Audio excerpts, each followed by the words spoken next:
Okay, I'm at the Marine Corps Museum, actually at the chapel near Quantico, near where Hegseth and Trump had their big meeting, global meeting for all the world U.S. military leaders yesterday.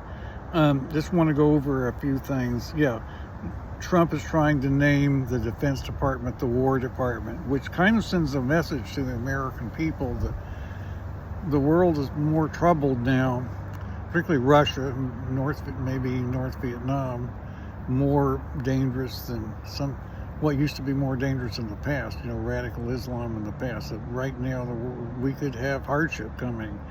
That's what it says to civilians, and this whole idea of warrior mentality among the troops was what Hegseth talked about.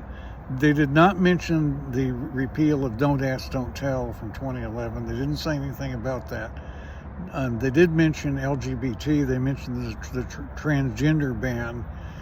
During Trump's first term, if a person was fully transitioned and stable for a long time, they could serve.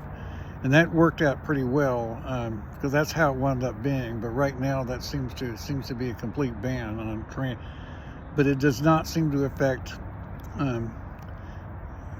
gay people specifically, as long as they behave properly, in the presence of everyone,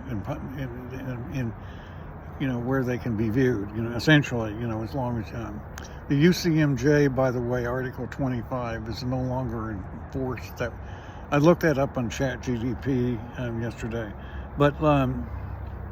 but he is getting rid of DEI, and the whole idea of particular groups being represented in the military, whether national or ethnic or whether cultural, and including, of course, LGBT and TQ and so forth.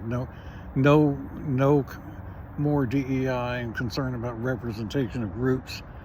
Everyone has to meet standards for men, for biological males, the strictest standards, which I was, when I was in the Army in 1968, went through basic training, wound up in special training company because I was behind. I found out what the standards for men on the physical combat proficiency test was. The best score I ever got was like 367. Hegseth mentioned basic training, by the way, in the video. I thought that was kind of interesting. Trump talked about wanting to train the military by using them in domestic disturbances, possibly. There's casi parmentatus. It's probably not legal except in very exceptional situations where there's evidence of real foreign influence somehow. But that was a little bit scary. There was no mention of selective service, no mention of draft. Right now there's no draft, but males have to register for selective service.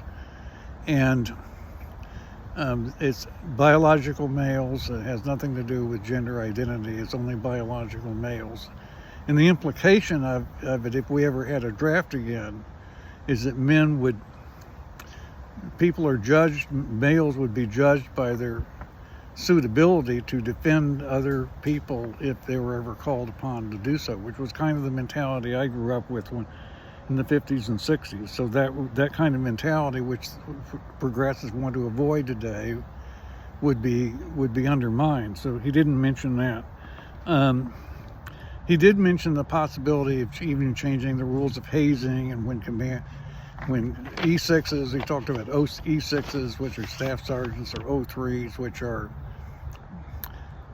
majors, I think. He talked about the possibility of it being permissible to touch people once in a while.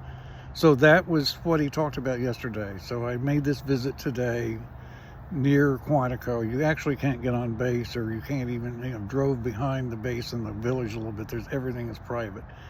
But that's what I have for today, and I do thank you for listening.